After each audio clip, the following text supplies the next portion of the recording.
नमस्कार दोस्तों, दशहरे के इस पावन अवसर पर मैं विजय शुक्ल बादल आप सभी को दशहरे की हार्दिक शुभकामनाएं देता हूं। एक बात आपसे कहनी है।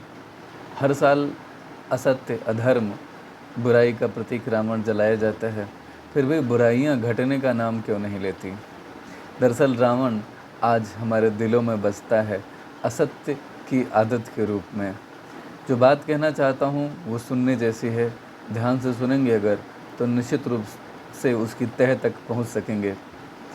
जब कभी भी आपसे कोई गलती होती है और आप झूठ का सहारा लेते हैं और आप उसकी सज़ा से या पश्चाताप से बच जाते हैं, तो ये आपको मोटिवेट करता है पुनः वही गलती दोहराने का।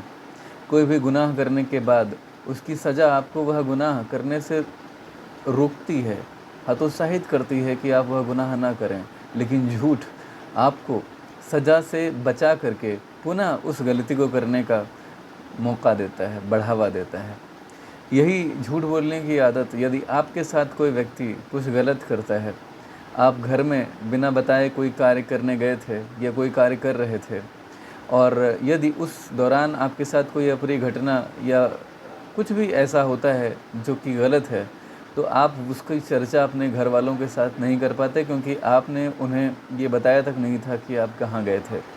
तो ऐसे में वह लोग जो गलत करने वाले हैं, क्योंकि उनकी शिकायत नहीं होती और वह बच जाते हैं, उन्हें अभय मिलता है। यह झूठ वहाँ पर उन्हें सेफ़गार्ड कर रहा होता है। तो इस तरह से ये झूठ दोनों को बचा रहा है, गुनाह करने वालों को और जो गुनाह को बढ़ावा दे रहे हैं उनको भी। मैं ये कहना चाहता हूँ कि झूठ से अगर हम बच सकें तो हम सच में राम राज्य ला सकते हैं।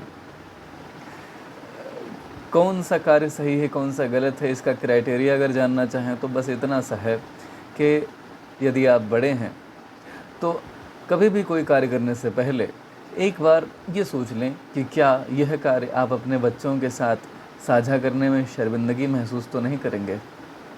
क्या यदि यह बात आपके बच्चों के समक्ष आ जाए किसी भी तरह से, तो वह आपको गुनहगार तो नहीं मान बैठेंगे। यदि ऐसा नहीं हो, उत्तर आए कि नहीं ऐसा कुछ नहीं होने वाला है, तो निसंकोच आप वह कार्य कर सकते हैं। इसी तरह से यदि आप छोटे हैं, बच्चे हैं, तो कोई भी कार्य करने से पहले सोचें कि क्या यह कार्य मैं अपने माता पिता के साथ साझा कर सकूँगा या कर सकूँगी। यदि उत्तर हाँ आए तो बिना किसी संकोच के आप उस कार्य का हिस्सा बनिए। बस इतनी सी बात मुझे कहनी थी। मैं आपसे ये कहना चाहता हूँ कि हर बुराई का एक ही हल है, अपने दिल में सच्चिदानंद यानी कि भगवान के स्वरूप, परमात्मा के स्वरूप, सत्य स्वरूप परमात्मा को अपने हृदय में धारण कीजिए और आप पाएंगे कि निसंदेह इस समाज में पुनः राम राज्य की स्थापना हो रही है। एक मुक्तक भी पढ़ता हूँ, सुनिएगा। इसी विषय पर आधारित है।